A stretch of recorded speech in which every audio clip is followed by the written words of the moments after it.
24ನೇ ತಾರೀಕು ಇದೇ ತಿಂಗಳು ಬೆಳಗ್ಗೆ 7:30ಯಿಂದ 11 ಗಂಟೆವರೆಗೂ ರಾಮಕೃಷ್ಣ ಹಾಸ್ಪಿಟಲ್ ಮಹಾಲಕ್ಷ್ಮಿ ಲೇಔಟ್ನ ಮುಖ್ಯ ರಸ್ತೆಯಲ್ಲಿರ್ತಕ್ಕಂಥ ಅದರ ಮುಖ್ಯಸ್ಥರಾದ ನನ್ನ ಸ್ನೇಹಿತರಾದ ಡಾಕ್ಟರ್ ನಾಗೇಂದ್ರ ಅವರು ಮತ್ತು ಅವರ ಜೊತೆಲಿರ್ತಕ್ಕಂಥ ಎಲ್ಲ ಡಾಕ್ಟರ್ಸು ಮತ್ತು ಸಿಬ್ಬಂದಿ ವರ್ಗ 24 ವರ್ಷದಿಂದ 45 ವರ್ಷದ ಇರ್ತಕ್ಕಂಥ ಈ ಮಧ್ಯ ವಯಸ್ಸಿನವ್ರಿಗೆ ECG 2D echo, blood sugar checkup, liquid profile, blood pressure, pulse rate, oxygen saturation ಇವೆಲ್ಲವನ್ನು ಪ್ರತಿಯೊಬ್ಬರೂ ನಾವು ಮಾಡಿಸ್ಬೇಕು. 3 ತಿಂಗಳಿಗೆ 4 ತಿಂಗಳಿಗೋ ಇಲ್ಲ 6 ತಿಂಗಳಿಗೋ ಮಾಡಿಸ್ಬೇಕು.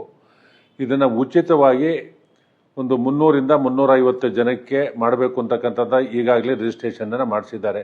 ಇದನ್ನು ಈ ಕಾರ್ಯಕ್ರಮದಲ್ಲಿ ಆ ಸುತ್ತಮುತ್ತಲು ಇರ್ತಕ್ಕಂಥ ಅದು ಮಾರಪ್ಪನ ಪಾಳ್ಯ ವಾರ್ಡ್ ಇರ್ಬೋದು, ಮಹಾಲಕ್ಷ್ಮಿ ಲೇಔಟ್ ಇರ್ಬೋದು, ನಂದಿನಿ ಬಡಾವಣೆ ಇರ್ಬೋದು, ತಾವು ರಿಜಿಸ್ಟರ್ ಮಾಡಿಸ್ಕೊಳ್ಳಿ. ಇದರಿಂದ ನಿಮಗೆ ಹಣನೂ ಉಳಿಯುತ್ತದೆ. ಹಣದ ಜೊತೆಗೆ ನಾವು ಇದನ್ನು ಚೆಕಪ್ ಮಾಡಿಸೋದ್ರಿಂದ ನಮ್ಮ ಹೃದಯದಲ್ಲಿ ಏನಾದರೂ ಸಮಸ್ಯೆ ಇದ್ದರೆ ಮುಂದೆ ನಾವೇನು ಮಾಡಬೇಕು ಅಂತಕ್ಕಂಥ ತಿಳಿಯುತ್ತದೆ. ಈ ಉಚಿತವಾದ ಕ್ಯಾಂಪ್ನಲ್ಲಿ ತಾವೆಲ್ಲರೂ ಬರಬೇಕು ಅಂತಕ್ಕಂಥದ್ದನ್ನ ನಾನು ಕ್ಷೇತ್ರದ ಶಾಸಕನಾಗಿ ವಿನಂತಿಯನ್ನು ಮಾಡ್ತೇನೆ.